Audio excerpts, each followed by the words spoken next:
First question would be, why are you in Kawai? Why are you in Uganda? I've been blessed to be invited by Mr. Davis, the chairman of Kigezi Homeboys.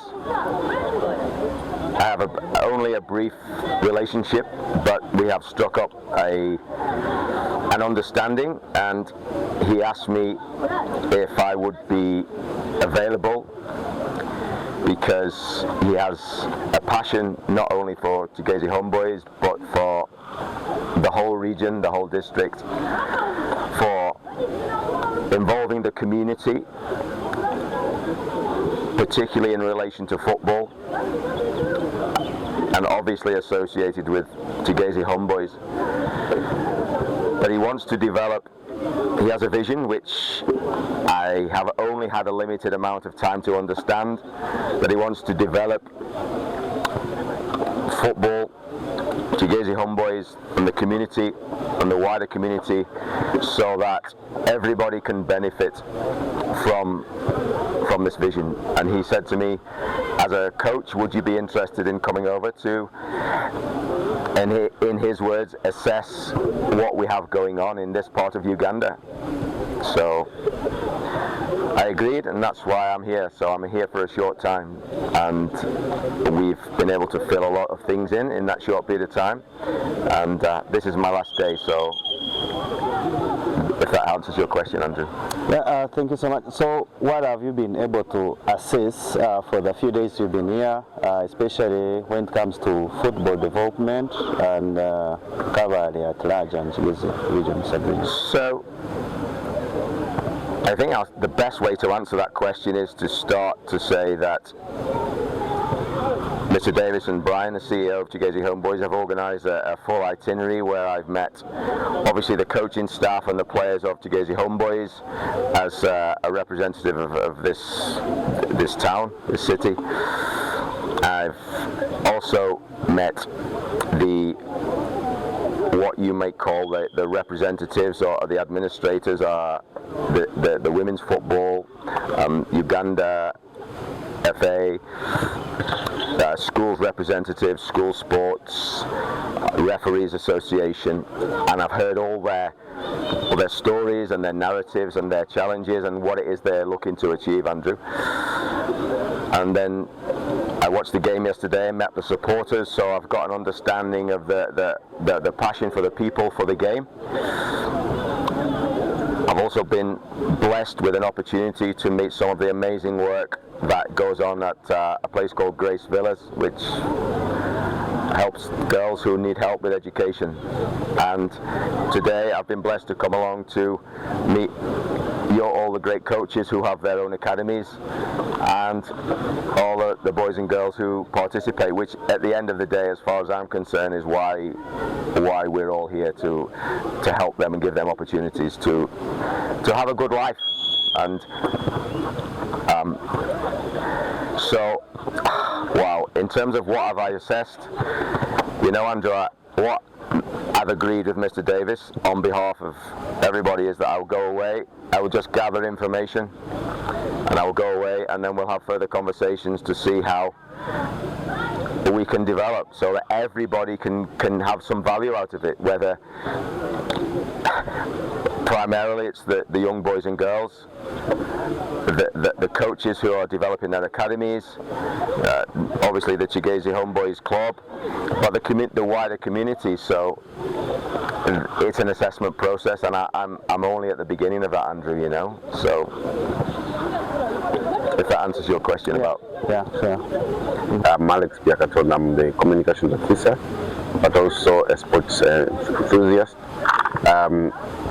When we get an opportunity to have people from the Europe, just like you came, the public out there, develop some kind of hope that maybe you're going to have to serve the sports industry in the country, especially in this region. Do you have?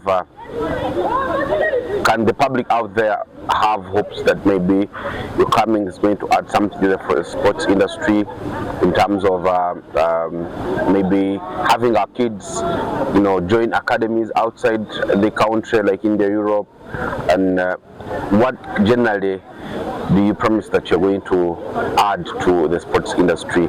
You're coming maybe with your friends out there in the US, in the Europe. What do we live here with that you're going to have to benefit from your coming? It adds to what you are saying, your assessment of football here, football development. But also, I want you to be specific that maybe you promise you're going to do this and this to ensure that there's something that will benefit to develop sports in this area. Thank you. Okay, thank you for your question, Alex. First of all, one thing we all need as human beings in our lives is hope. I believe that there's nothing worse than being in a hopeless situation, you know. And one thing I don't think is that because we are all here, that you are in a hopeless situation. That is not the case. You have the seeds of something great here. I hear Brian, Mr. from Kigezi Homeboys. I hear Andrew. I hear Alex. I hear you, Alex, and the people who've spoken. And I see the kids. So we have the young trees of a forest. Now, it's a journey to get from the tree at this height to it's fully grown, and I've been asked and requested to come over for 3 days. Now, in 3 days, it's about gathering information, and I would love to answer your question and say, look, I'm going to solve this problem, I'm going to solve that problem, I'm going to solve the other problem, and you can go to your residents of your city and your region, Kigezi, and say, this is what's going to happen. But I promise you I cannot say that. What I can say is that I am taking information in. I realize how much potential you have in this region, but Africa has potential to be the greatest football nation in the world because of the people that exist in your continent. But you are here in Kigezi. You are kind of almost like a shining light from what I can see, and you are passionate about putting things in place. I hope you'll forgive me for not being able to say to you, look, in 6 months this is what's going to happen, because I don't believe in that, and I don't have the capacity to do that. What I have the capacity to do is to say to you, thank you for coming, thank you for inviting me. I can assure you, what I can promise you and assure you is that I'm going to take everything in that I've picked up, I'm going to take it away, and I'm going to give it time. I'm going to discuss with the people who've invited me and afforded me to come, and I would like to think we can put plans in place that we can help to develop the foundation that you have already put in place with all your sports, with your boys, with your girls, with your schools, with your stakeholders, so that we can make it more coherent, so that in 12 months' time you have a stronger base, and then you can have more players in, you can have parents who believe in what you're doing, you can have coaches who feel empowered because they think they can educate themselves, because they want to move on, they want to go and coach at a better place, at a better level, and feel better about themselves. And then what happens is that if the story from Europe is anything to go by, is that you get everybody enjoying and getting some value, but then you start to get some talent, and you get some identified talent, because everybody, if you were involved in football, everybody wants to find a Messi, everybody wants to coach a Messi, a Ronaldo, a Cafu, a David Beckham, whoever. But they're like 1 in 500,000 people. But if you don't have the 500,000, and then you don't have the 250 coaches and 300 administrators and 100 sponsors who all see the benefit, and the million parents, some of who are on board and some who are not, you never find a Messi. or you never give them the chance to it, yeah? So, to answer your question, I can promise you that I will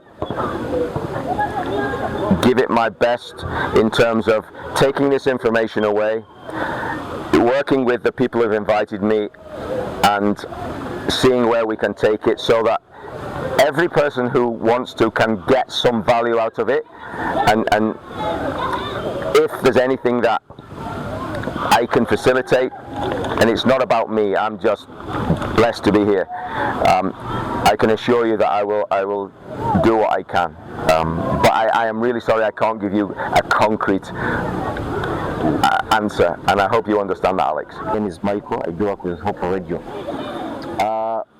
My question is one, as we have the academies which are still growing, how best can these academies safeguard their players and their coaches? So let me understand your question, Michael. You're saying, your question is how can they best safeguard their players, yeah, and their coaches? Yeah, as well. Okay, when you say safeguard, can I ask you to be specific so I can answer your question? For instance, the players are playing now in that friendly, but there can be a serious collision and the player is injured. Yes. How best can they be treated? So, if we talk about basic player safety in terms of playing the game, as the facilitators of that, as the leaders, as the coaches, as the people who are in charge, who are responsible, we need to look at how can we educate our coaches so that they can have basic first aid qualifications, so that if a player hurts himself, at the very least we can make a decision about making sure that their life is not at risk and that they don't sustain a serious injury. And if they do sustain a serious injury, we need to have or develop a process where the coach can decide, okay, this player needs to go and see a hospital or needs to go and see a doctor, so that the parents and the kids know that if anything happens, I've got people who will take care of me.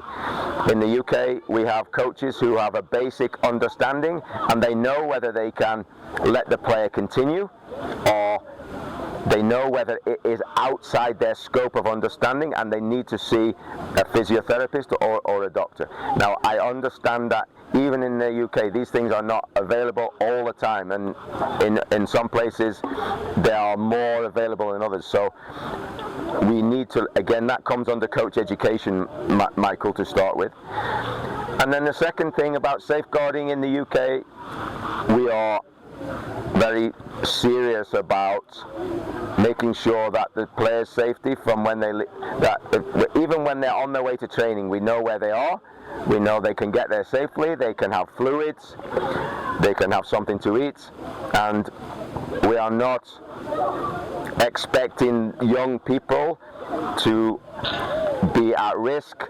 Are they safe? Are they cared for? Because we are adults who have a serious responsibility to make sure that the kids are looked after. And it's a great question, because the parents will be happy and will be more proactive about saying, do you know what, I love it when they go and play with this academy because I know they look after my kids, they facilitate their well-being, and the kids come home and they're happy and they say, you know, I have a great relationship with the coach which maybe can help their education. So thank you so much. And my second question will go to you as a head coach. We have some coaches around here in Uganda specifically, after the game when they lose, they do not want to speak to the media. Why is it a problem here compared to in Europe? Okay. Obviously my knowledge of your country, please forgive me, it is like this big, yeah? But I understand your question. And the reason I understand your question is because in the UK, outside the professional game especially, so at what we call in England grassroots levels, where people like your good selves have their own teams. They fund it themselves, the parents pay maybe a local business buys the strip and helps with to pay for the pitch. So these clubs are run by people who are passionate about the game and give their time and their own resources to enable the boys and girls to play. But we have a big problem still in the UK, which their national body, and I'm not representing them by the way, but this is their mantra, they are trying to stamp out that kind of attitude, because Coach Alex said extremely pertinently very well, look, at youth level, at kids level, it's about enjoyment, it's about education, it's about development, it is not about winning. And it is up to people like us and your good selves and the people here who have given their time, who come and understand and have shown an understanding. It is about us educating and saying, look, there is a better way, because winning is not the answer to developing good players. When you are a senior player, we understand that if you have ability and you enter a professional environment because you have ability, then winning is what drives everything. The but is, Michael, which is relating to your great question, is that all we can do is educate people that, look, if you want to have a winning team, that winning team has to be must consist of good players. And the way to get kids of this age to be good senior players is to develop them. If you force your players win,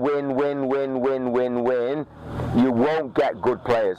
You'll just get people who will get frustrated and go and do something else, because it then becomes about the adults who are coaching, not about the kids. It's the adults and the coaches who understand it's about the development of the players, irrelevant of the score. Once they start to understand that, and then they see players go on, they start to understand. But it's not a criticism, because we have it all over the world. We all want to win. Yeah, we all want to win. I want to be a winner. I don't want to lose. I want to win. But when we're talking about kids, we have to. The people who are like your good selves, who have the opportunity to put messages out, we have to say, look, development is where it's at. Thank you, Coach. Yeah, I have two more questions. The first one is, you told us that you interacted with the Association of the referees and maybe FIFA officials as the body when you were coming, if I heard you right. What do you think is not being done right, or what do you think can be done more to improve sports, especially soccer in Uganda generally? So, in answer to your question, Alex, we had an informal meeting. Okay, so I want to make it clear that I saw so many representatives from schools, councils, to teachers, to referees association, and as far as I'm aware, Mr. Bryan from Kigezi Homeboys invited them, and as far as I'm aware, it wasn't like an official meeting with me and the Football Association of Uganda. So I want to make that clear. But what they were saying is that they feel like they would like to how can the youth, the grassroots level, which is where we are here, how come the Uganda, the organisation of the country, the top level, how can that recognise the great work that the coaches do and filter some support down, whether that's coach education, whether it's medical education, whether it's financial support, and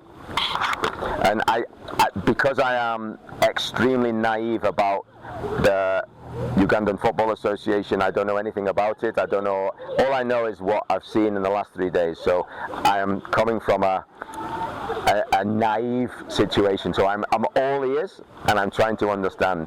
So I can't really say they need to do this, they need to do that. It's not my job to do that. Maybe you can talk about the best practices that the European countries are using to develop, the best practices. In the UK, again, as a coach, my understanding is working with players. My understanding is I am not an administration expert, but what I do know is that the money, the finances that go into the top level of the game get devolved down.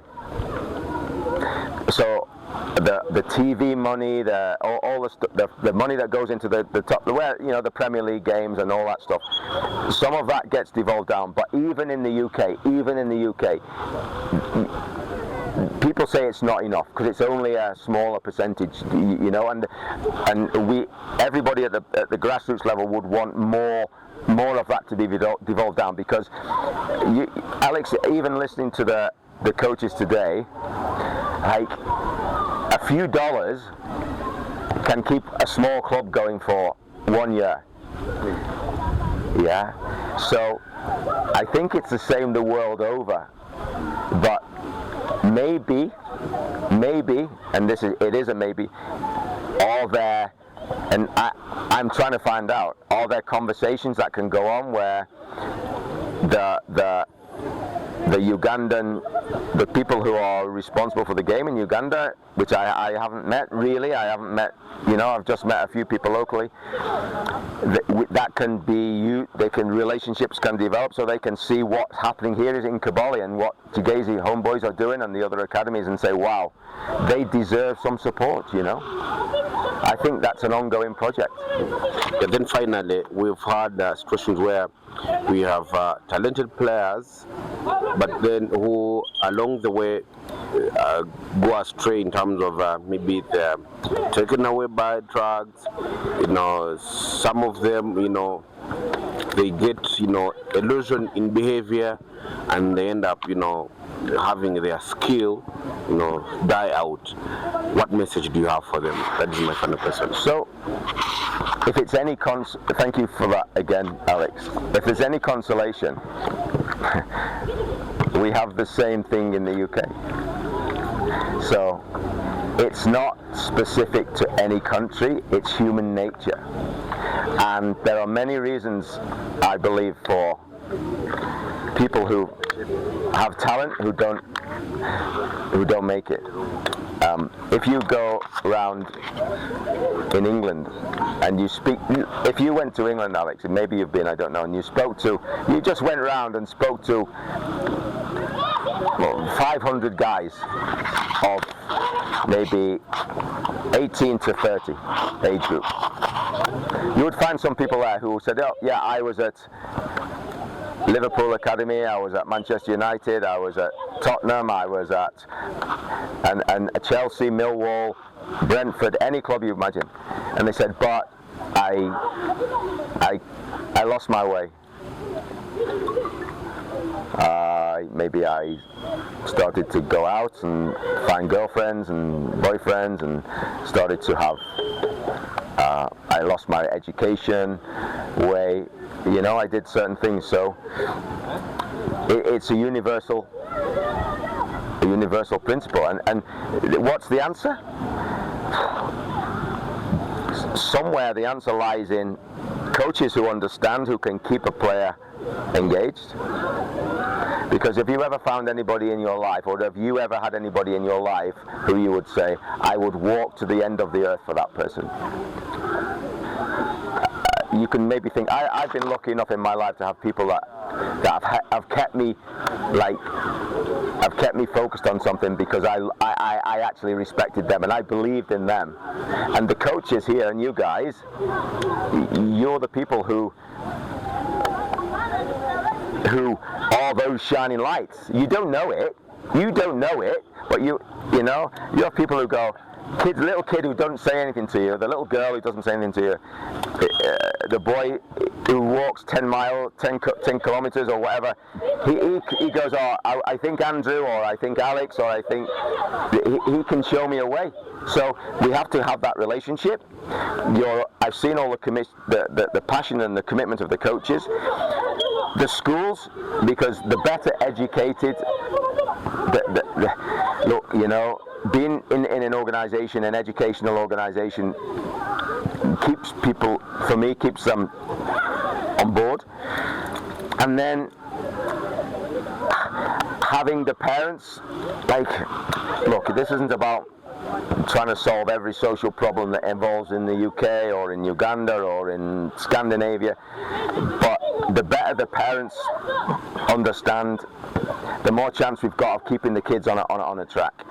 And it's also about realistic expectations. So if you say to a kid, you're a good player, you're going to be able to play for Real Madrid, Tottenham, you have the potential. They may have the potential, Alex, but we have to do the education thing and say, look, it's a 1 in a million chance, but if we work every day, if we go to school, if we do your education, then they're not going to go astray, you know. So, okay.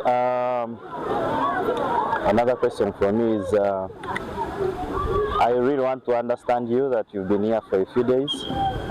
I don't know if it has come up in the previous stakeholders meetings you've held, but we have one challenge, and I also don't know how much you're informed about Ugandan football or African football, but to be specific about Uganda is we have a challenge whereby most of the Ugandan players we try to export, especially to the European level, don't make it, and then they return. I've had a discussion with the coach from PSV called Kevin Campbell, and still, I mean, I realized he didn't have much he didn't know much about the African football, but from your perspective, maybe I don't know if you have been informed about Ugandan or African football, but why do you think that most of our players from here do not make it to the top, especially when they go to Europe? I think it's widely accepted that the European leagues, the Premier League in England and the Bundesliga and the Spanish League, La Liga, and in Italy, they are the best standard of football in the world at the moment, yeah? And that may change. And in order to succeed in those leagues, now, the way the world is, you don't have to be the best in your country, you have to be the best in the world. So even, you know, we have in England, when you speak to the academy directors, they have a big issue in the fact that they're saying, well, yes, it's England, it's our country, but our players cannot get into the Premier League teams because there are African players, there are Scandinavian players, there are Asian players, there are Australasian players.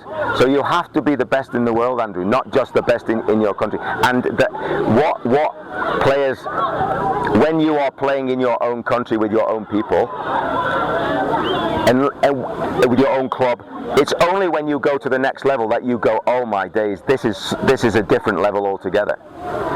Because people watch the TV and they hear things and they think, wow, I'm doing okay. They are doing okay, but they have to be extra special to win, you know, to stay, for example, in the European League. And it's not then also, if that's not your home, Andrew, you have the added challenge of settling down, of feeling secure, or of maybe you have a family, can your family go with you? Is your family at home? Because if we are not secure as a person, if you're not stable and you're worried and you have problems, it's even more difficult to be a success professionally. So maybe within those few answers is somewhere is the the overall reason that it's difficult, but it's not impossible. And you know, there are obviously obvious examples of great Africans who are world-class players, you know, so it can be done. So maybe we can try and I'm sure they do. You hear great stories of African players who've made successes in the Premier League who go to their own home. Everybody wants to go back to their own place and say, you know, help their own town and their own country. So yeah, maybe it's an option for. I don't know who's the best player to come out of Uganda. I'm naive. I don't know enough. So has it happened up to yet? The Ugandan who's gone to. If not, there's the opportunity to find someone to go, and then you know what they'll want to do? They'll want to come back to Kigali and say, this is how it's done, you know, far better than I can do it. So yeah. All right, like I said previously, my name is Saif Gabriel. I'm a teacher of English and I'm a coach as well. So I think my first question is going to be, you know, yesterday when Kigezi Homeboys were playing Mida, you watched the game. Yes. And yesterday's game was in the UEFA Big League, which is the equivalent of the Championship in England. And my question is, were you impressed by the quality of football that was played yesterday, and how do you rate it, considering that it is the second tier football in the tier football? So Rick, thank you, Seth. Is it Seth or Seth Gabriel? What do you like to be Gabriel. Seth Gabriel, thank you. I was blessed to be able to be here yesterday. That's my first opportunity to be exposed to Ugandan football. So it's a relegation decider. Last day of the season. Maximum pressure. So you can tell me the answer. That game was never going to be exhibition game of football, yeah? Because no team is going to play out from the back. No team is going to be confident on the ball and play it about and look at playing what we call creative football. Both teams are desperate not to lose. You've played the game, you coached the game, you understand. So we could have written the script for that game yesterday. Unless one of the teams suddenly collapsed and somebody scores 4 goals, you're 4-0 ahead. In the last 15 minutes, you know yourself, you see it passed about, you see good play. So it's hard for me to assess. But if that game had occurred in the Championship in the UK, it would have been the same type of game. Tight, fight, the ball in the air, out, throw in, set plays, players going down injured, wanting to buy time, the crowd influencing the game. So football is a universal language, Seth Gabriel, and that game could have been taken anywhere in Europe. In terms of more of an in-depth analysis on one game, there's no way I can go, you know, it's this level, it's that level. I can't do that. But obviously, in England, where Sky Sports and you have the Premier League, where the money is, and the best players in the world want to go to England, the Premier League and the Bundesliga and La Liga, and then the Championship as a second tier has all the filtered down players. So there are many players on loan in the Championship that are loaned out from Premier League clubs. So you can imagine the standard. So yes, I think it would be pretty clear to say that most Championship players in England would get a game in this level, and it's not at the same level. But don't forget that because of the formation of the Premier League and the money from the TV that's gone into it and has filtered down. I said it yesterday, that's been in place now for 30 years. So they have 30 years advantage of because people will go where they're paid. Now, I haven't got the answer to how to develop another nation to that level, but what I can say, Seth Gabriel, is that there's scope for the second tier to develop, but all the potential is there. Like, look at the whole picture. You have a great club like Kigezi Homeboys, you have the great academy here, which is small, but it's a start, and you have you guys who love football and the media who want to get the messages out there. So it's all in place. It needs time. It just needs time to catch up. To take you slightly back about Andrew's question about why most African players, and in this case specifically the Ugandan players, why they do not make it in European leagues, and sometimes actually Ugandan players struggle to consistently play for the biggest clubs of the continent. Even here in Africa, it's difficult for Ugandan players to play at Al Ahly, at Sundowns, at Esperance, at Wydad Casablanca. It is they always do not go beyond their first anniversary, and they are back here. And we have, of course, tried to create a few theories to explain that, and some of it is attributed to the level of professionalism that these players, we do not prepare them enough for that demanding stage, while others blame it on the food, on the weather. So do you really believe that that food and weather can actually have a very big impact, to that extent that our Ugandan players can actually fail to make it abroad? Then to what extent is the level of professionalism a factor in this? So are we saying, Seth Gabriel, that if you have two players, one from Uganda and one from another nation, and you're saying it's the same technical ability, so player A and player B are the same technical ability, but are you saying that you believe that if player A comes from Uganda and player B comes from another nation, something will benefit player B, but player A will more likely not stay and succeed? Is that what you're saying? That is what most people here believe in. So the first thing I would say is that, okay, I'm going to take you back to, I'm older than you, and you may not remember this, but in the 1950s in the UK,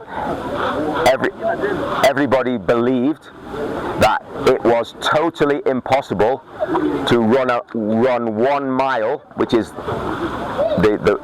we use miles in the UK, not kilometers, you understand. Impossible to run the mile in less than 4 minutes. It is impossible. You would die. All the doctors in the 1950s said you would die physically. You cannot do it. Roger Bannister was the first person to have a recorded time of less than 4 minutes, and after that, within the next 3 months, I can't remember how many people beat that. So how can you explain how until he'd done it, nobody did it, but then in the next, nobody did it ever, and then in the next few months, like, all these people just did it? It can only be one thing, Seth Gabriel, and that can be belief. So I would say, first of all, I don't buy it, I don't believe it, that Uganda there's something wrong with Ugandan players. You just need one person to succeed to begin with, and then you will go, okay, it can be done. Now, so I think belief is a major thing, and if you get many people believing something, it's more powerful than if you are on your own, Seth, and you are trying to do something, you might, but it's hard. What's empowering here is that it's Mr. Davis, it's Brian, it's Kigezi Homeboys, it's all the owners of the other academies, it's the media guys, it's everybody together, and together I don't know, it's like God's work. It's there were 12 disciples. This is not about me trying to preach to you guys, but it's a principle of life. There was a sociologist called Margaret Mead who said, with a small group of committed people, you can change the world. In fact, it's the only thing that ever has. The only thing that changes the world is a small group of committed people. Because on our own, we can achieve nothing. I'm not here trying to do something on my own. I'm here because of the blessing of being invited. But if I came here and it was just me and Brian, and that's no good. So somewhere, with all this work that's going on, maybe we can give 100,000 kids a good football education. Maybe a percentage of those can then get better school education. Maybe all the parents can say, wow, this is great. Maybe businesses will start to say, flipping heck, we have 100,000 people there, we can advertise, it's worth being involved. Maybe the Ugandan FA or whoever they are say, wow, they're doing something locally, and things like Mr. Michael's doing and Mr. Andrew and the other academy leaders, and then maybe out of that there'll be three people who are like extremely good players, and out of that 1 or 2 of them will go abroad and be a success. I don't know if that answers your question. It does. Then how do you define a good coach, or how do you tell that someone is a good coach or has the potential to be one? Okay. I don't think your questions are really good. I don't think there's one thing, Seth Gabriel, that makes a good coach. Because otherwise, if you had a certain human characteristic for one thing, and if we didn't have it, then we're not going to be a good coach. I work with coaches who, some of them are technically amazing because they've been good players. So they demonstrate to players, like, boys, girls, this is what you do. And they are amazing technically. But they're maybe not good at communicating. So I also work with coaches who they understand kids, and they're like, do you understand if I say something called the Pied Piper? In the UK we have a story about a Pied Piper, which means he was a guy who all the kids just followed the Pied Piper because he had this magic touch, yeah? So there are people who just... My question was about what we consider to be the qualities of a good coach. How do you define a good coach, or how do you tell that someone has the potential to be a great one? Yeah, so... You know the teams that you watch, whether it's English Premier League, Ugandan football, European football, African nations, international. Now there is a lot of focus on the coaches, yeah? Like now everybody wants to know who this coach is, who that coach is. And what you find, and you will be able to, you will know this as well as me, is that they all have their own unique ways of dealing with players. And if you speak to players, present players, ex-players, retired players, when they talk about their managers and their coaches, Seth Gabriel, they say, oh wow, he was a man manager, like he loved me. He didn't tell me any technique, he didn't tell me how to play, he didn't tell me what to do, he just loved me. Professional players who earn lots of money, who've won leagues and championships, they've been managed and coached by coaches who didn't tell them how to play. They just loved them as people. But then, at the other end of the spectrum, you have maybe like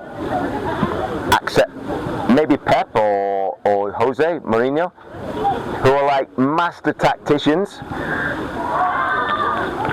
and have a specific way that they want their teams to play. I'm not saying that Pep and Jose don't love their players, by the way. I'm saying that they have probably a strength.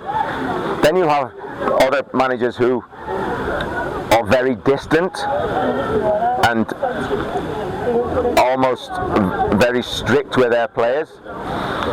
People used to say that Fabio Capello, who was from Italy, was like that. Then you have, I know coaches who They never speak to the media.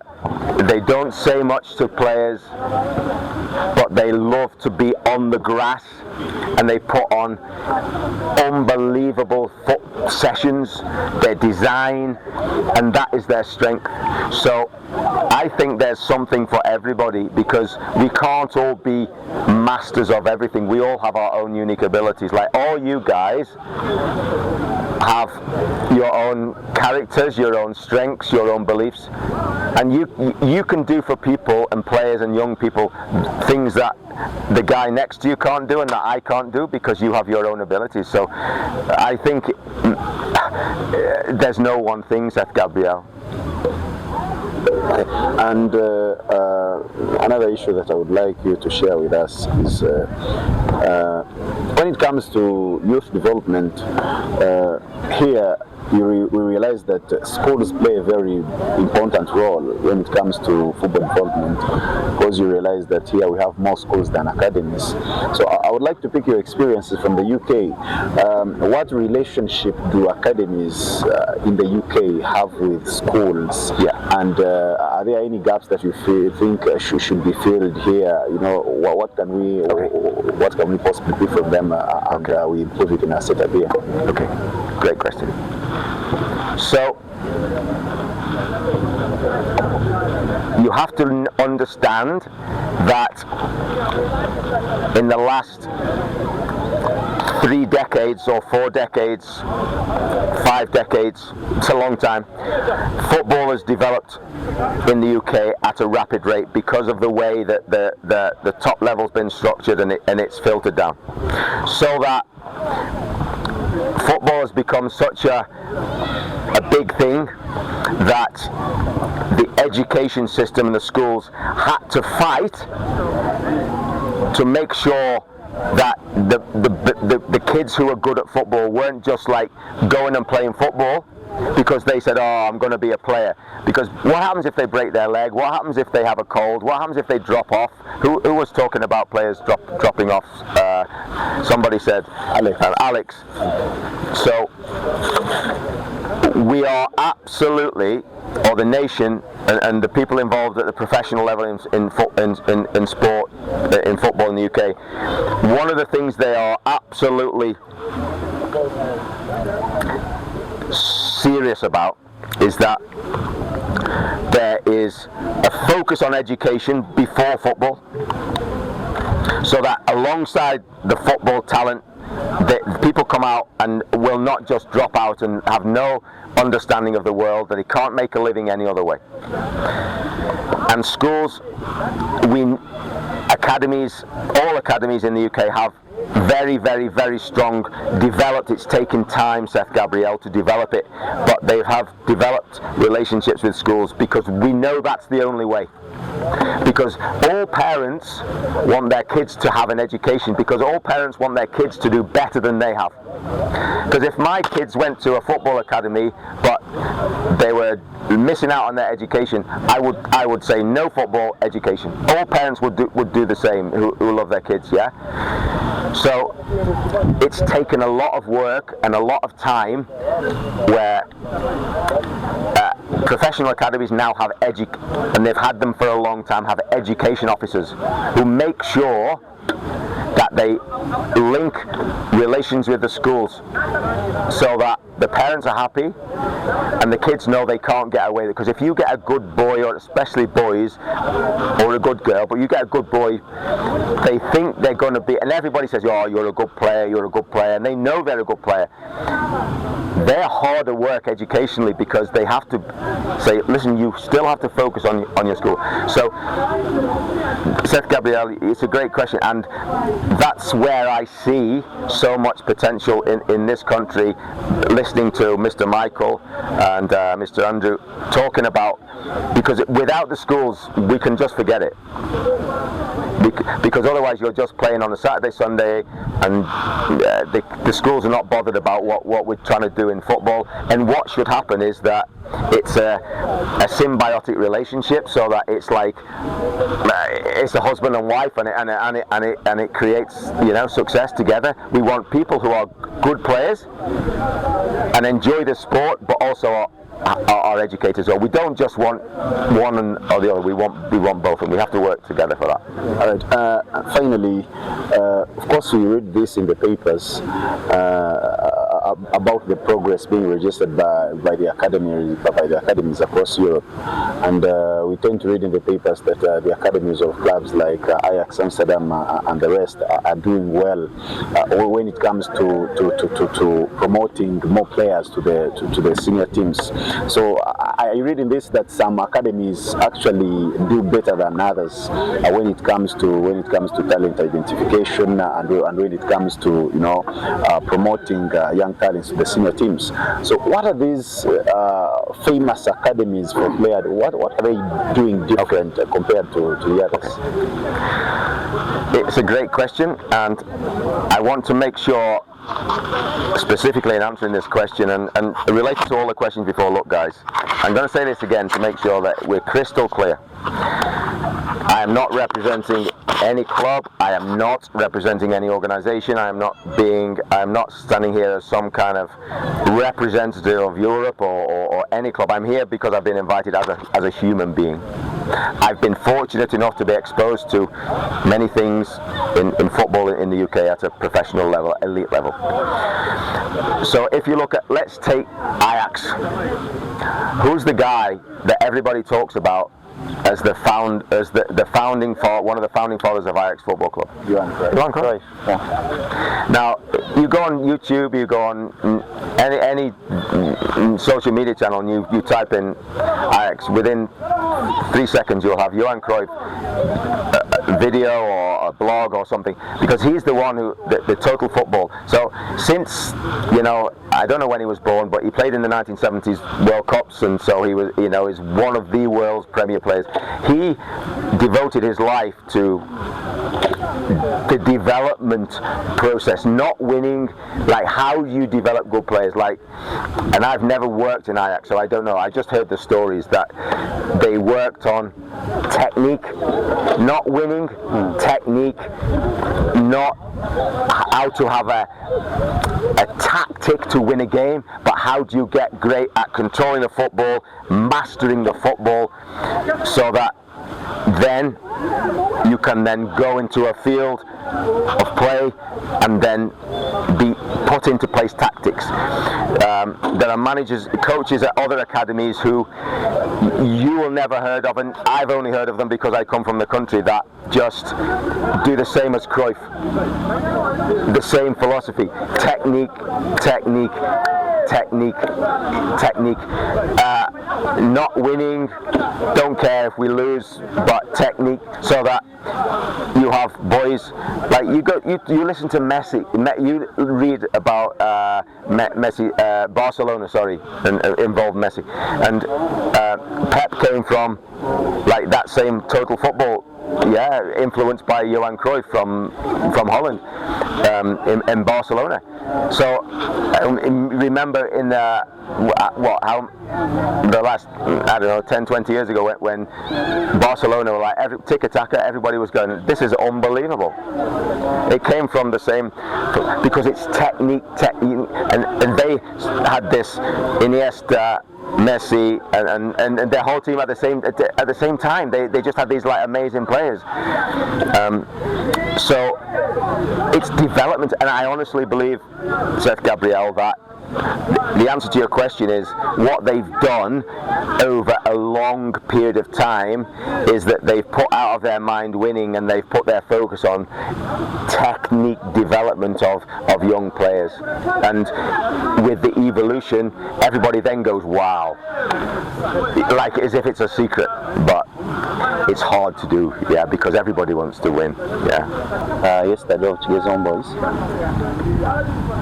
despite the much efforts put in by these guys to mobilize and make sure that fans come to the pitch, it really takes time and also hard work for the fans to turn up, and it is not only affecting Kigezi Homeboys but even other clubs around Uganda, whereby we have few people from the community turning up to watch their games. Now, if you got an opportunity to talk to the Ugandan FA guys, would you recommend the Saturday blackout rule like the one you have in England that was introduced in the 1960s, and which I think will run up to 2029, so that we can have more fans on the pitch? Like, would you recommend that? So are you saying, Andrew, that in Uganda people stay at home on Saturday afternoon to watch football on TV instead? Is that what happens? Actually, yeah. So in Uganda on Saturday afternoon, what if I was in Uganda now and on a Saturday afternoon, what could I watch? Actually, they watch more EPL games than local games. So can I watch an English Premier League game on Saturday afternoon in Uganda? Yes. Okay. So would I recommend it? Yeah. Oh my days, what a question. So what I'm going to do is, if I say yes, then I'm going to be saying, like, all the people who love watching the game are going to go, oh my God, look what that English guy's done. And Sky Sports will probably want to shoot me. Yeah, so, but you know what? We are all human beings. And if I'm going to do something, I need a reason. So otherwise we are forced to do something. All the countries in the world and all philosophies in the world, they don't work if somebody's forced to do something. You can only offer. So people need a reason to come. Yes. And I think that it's probably, I don't like using the word impossible, but it's a challenge that maybe we can't achieve if we say, right, next season we need to get the attendance like here. However, I would say that what is occurring here, if it grows and evolves, and the kids then go, right, I have an opportunity. So the Homeboys kids, they're close by, they can come and watch. Then it's like, okay, how can we get the parents to come? Okay, so then how can we get the parents' families to come? So it's a family day out. It's not just for the guys. It's what about the mums? What about the sisters? So what about, then it might be, okay, how can we then get the other academies to go, okay, Kigezi Homeboys is my local club. Maybe we can start to think about how can we get transport for them. Now listen, I haven't got the instant answer to say, okay, here's the bus, here's the money, here's the fuel, here's the resources. But if the kids want to go and the parents say, do you know what, that's great, and we come here and it's a good day out, you're going to start getting people who want to come. People have to have a reason. So we need, and I say we, the stakeholders, we need to find a way of making it attractive. I don't think blacking out, going, okay, no more Sky Sports, no more English Premier League, because then are they going to aspire? I'm not sure that's the right way, Andrew. I think we have to compete with them and go, okay. Yeah. My last question, I think. From the previous drill we saw there, I think we saw you are an expert in youth football, and I also understand we saw kids overheading the ball, right?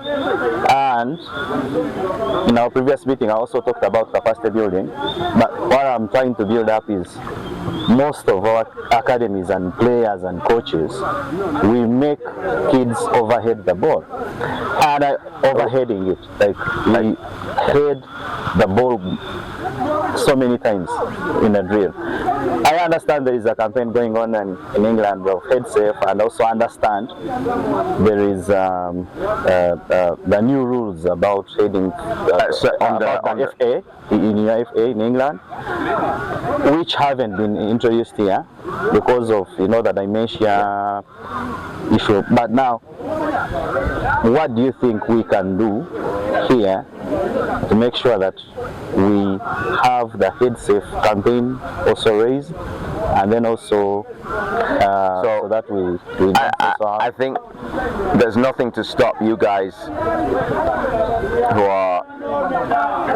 have the influence over your teams to say, okay, in my training sessions, I am going to ban training. That doesn't mean to say if a kid heads the ball, he's cast to go home, he's chastised and told off. No. In England, if a kid heads the ball, we say, hey, come on guys, keep the balls down, and over time we just keep it. We say we play on the grass, we keep it down. Nothing problem with playing a long ball, no problem. But we discourage, just at your level, because you can only be responsible for your club, Andrew. Yeah, your team.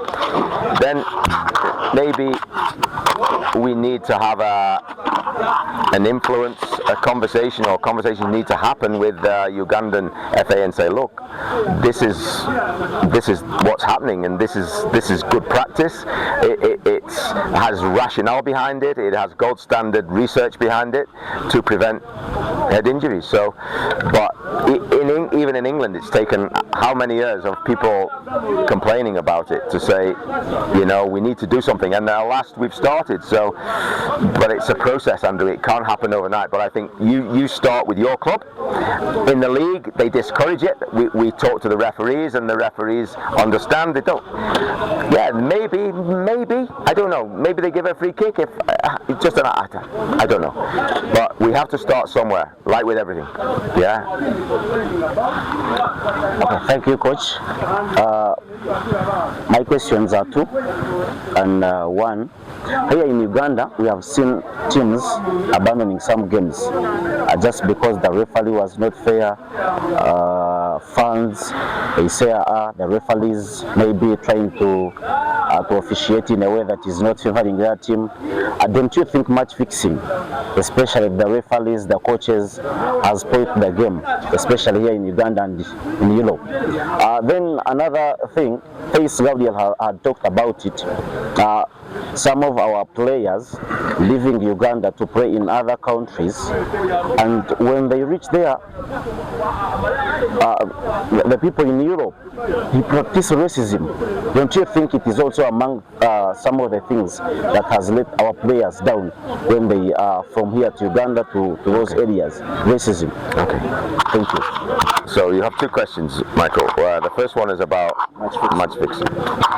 So one of the things in England is that there is, in the last few years, and it is only in the last few years, there's a big national drive to educate players. So the national body will send out people to the clubs and to the county FA. So like you have regions, we have counties. So Kigezi is a region, yes, is that right? So we have counties. So they send a representative from the national body and talk to the coaches and the players about, look, this is what happens when match fixing goes on. Now, there's a big drive for that, so that players get educated about, and referees about, how the cycle of problems goes on with if you are involved in match fixing. It's the same as everything, guys and ladies. It's education, but it has to come from, ideally, it has to come from the national body. So, but I haven't an instant answer, because it also, it's human nature that these things occur. But it has to be a message that if you are involved in it, you're not welcome and you'll be punished. Now,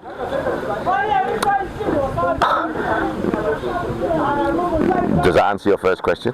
It's education. And the second question is a very hot topic in the UK, because we have, if you go to the UK now and say politically what's going on, one of the things they'll talk about is like immigration and racism in the UK. And I am not a political man, I'm a football man. And I have many friends. I've worked in Asia. I have many people from Asia, India, Bangladesh, that I have had friends. England, Scotland, Europe, obviously Africa too. I think it's hard when you go to a different culture because there are many things that go on in human life that people are not happy about. And again, I'll go back to, does it exist? I think you would be very naive to say that racism doesn't exist. But how do you solve it? I think if you ignore it and say it doesn't exist, then that's where the problem is. Let's bring it out and go, okay? So you guys have invited me, yeah? And you've given your time. I couldn't care less, like you couldn't care less if my skin was pink or yellow or I come from Spain or England. You don't care. You're respectful people who want to know about football, and we all have a common goal. Do I respect that you have a different culture than me? Yeah, yeah. So I come to your country and I say, if you want to give me food, I'll go with what your food, you know. But so I think it's education in the fact that like.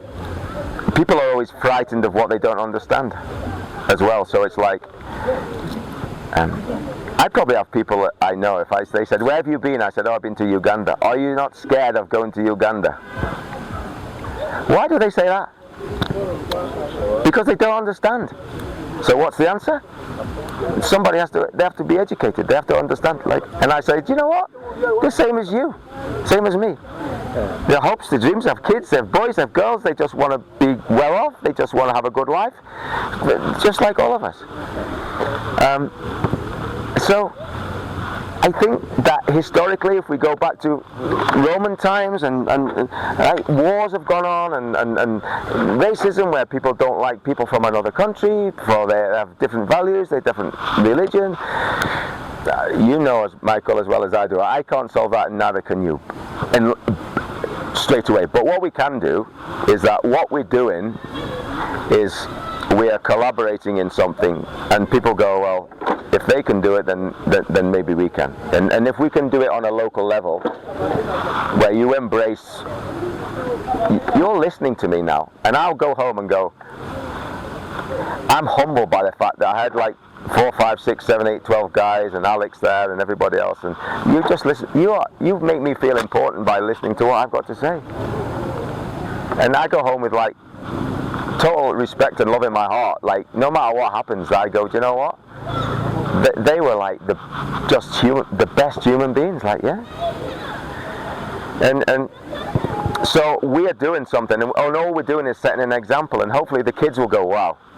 There's a white guy with English, with black guys, you know, however you. So hopefully they'll go, that's okay, because kids they don't have attitudes that, you know. But it's a process whereby it's because we also have a thing in the UK called kick it out, which is like if people in a stadium say anything that's like, oh, go back or you're racist, like they are thrown out of the grounds, you know, like because 30 years ago everybody just ignored it, but now it's not ignored, and it's wrong, and we don't want it, you know, and I think together we are just showing the right way, yeah? Right. Thank you, Coach Rob. My name is Derek Mwebesa. Derek? I work with Voice of Kigezi FM. I have 2 questions there about prayer management and development. I would like to know from you, as a professional coach, how do you handle players with ego? And how do you manage conflicts within the squad? The squad, okay. And possibly my last question is, how do you instill discipline in that particular player? Because we've seen a case here, one of the former coaches had issues with a certain player due to alleged cases of indiscipline, and when he benched the coach, that player, all the fans almost ate that coach during the match day. As a professional coach, how do you handle such cases of indiscipline among your players? Right. First of all, I'm not saying that I have all the answers, Derek, but it's a great question. Look, the technical side of the game, some of you are coaches, and I know Seth Gabriel's a coach, and some of you guys understand coaching and stuff. Like, most of the people have an understanding, Andrew as well, at whatever level of like, okay, how we need players to be technically good. We also have an understanding that we know, if I said to you guys 3 words, 4-4-2, you know what I mean. Yeah. So you understand 4-4-2. If I say 4-3-3, you understand 4-3-3. Yeah. It's not just me who understands it. You understand it. So you understand tactics. Now, yes, people have different. I have badges. I do it all the time. If somebody does something all the time, every day, and somebody does something just on a Saturday, it's obvious that the person who does it all the time is going to have 10,000 hours more. They're going to be a bit better. If you have somebody come build your house, he's just built one house, you might be worried. But if you have somebody to build a house for you and he's done 100 houses, you're confident he knows what he's doing. So then the other thing you have to do is you have to manage and lead people. So you have to develop leadership abilities. Now, there are many, many, many ways to develop leadership ability. Like, in answer to your question, Seth Gabriel asked me a question about what makes a good coach, and we talked about coaches who can love people. I know coaches who put up with behavior, and they manage behavior in a certain way that other coaches will not have any respect. Yeah, and they will go. So some players are coaches who are total disciplinarians who say it's my way or the highway, and if you do this wrong, you're gone. Then you have to be able to stand with your decision. So in answer to your question, Derek, I treat everybody as innocent until proven otherwise. So let's say we are a team and I'm the coach. I will first of all start off saying you are all good guys, you will all respect me, and you will all do what I ask you to do when you're at the club, and when you're away from it you will act in good faith and you will represent the club properly. So I start on that premise. And then if somebody steps out of line, then I have a decision to make. How do I deal with it? But so for example, Derek, can I use you? Yes. So let's say, Derek, you did something outside the club that brought the club into disrepute, yeah? I would say, Derek, can I have a word? And me and you would go away from them and we would have a discussion so that I could understand where you're coming from. If I still thought you were disrespectful, maybe I would have to say, okay, if you don't have a second chance, or you do have a second chance. But so first of all, I wouldn't call you out in front of, unless on that occasion. Let's say it's a coaching session now, and I'm trying to speak to you because I don't let my players speak when I'm speaking, yeah, because I want them to listen. And if they speak, I say, hey, you want to speak? If they keep doing it, then I have to be stronger with my discipline, yeah, and maybe ask them to sit out. But they're kids, so now if it's senior players, then it's a different story. But yeah, but you have to have the backing also of the club, because if that's where the problems start. Because if the chairman goes, okay, well, we'll support the player, and then you might lose your job, if you're at the senior level, because the player has power.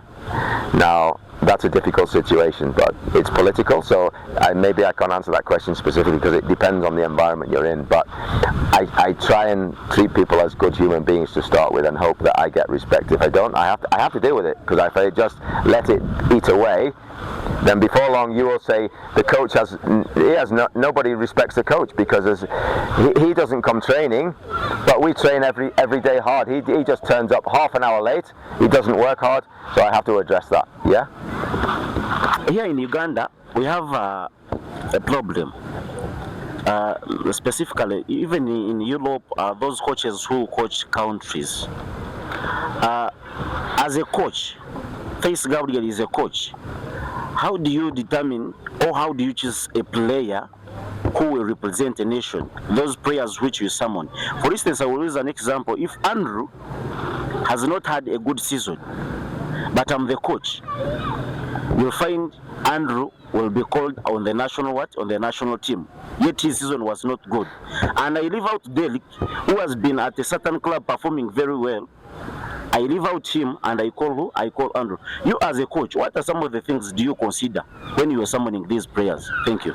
Are you saying that you want me to answer the question as if I am the national coach? Yeah. You are the national coach. So if I'm the national coach and you're the coach of the club, and Derek is one of your players, and Seth Gabriel is one of your players, or Alan, and or Andrew, and Andrew's had a very good season, yeah?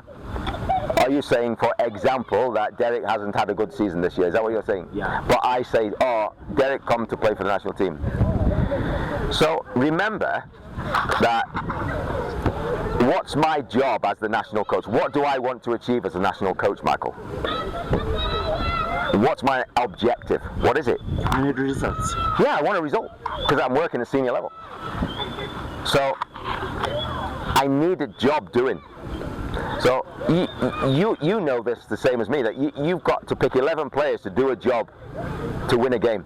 So I think, okay, so he hasn't performed well for his club, but if I look across the nation, he's still the best fullback. So he comes into the squad. Maybe Andrew's had a great season for you, but there's 4 players who are equal with Andrew in the country.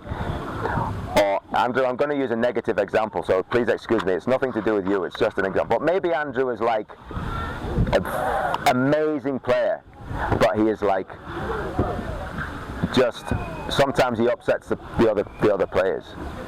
So maybe I think, imagine being away on a trip on a tournament with a player who doesn't want to be there and he upsets the other players. He has a history of like, that will go against selecting that player. So there are many reasons, Michael, that an international coach will pick a player.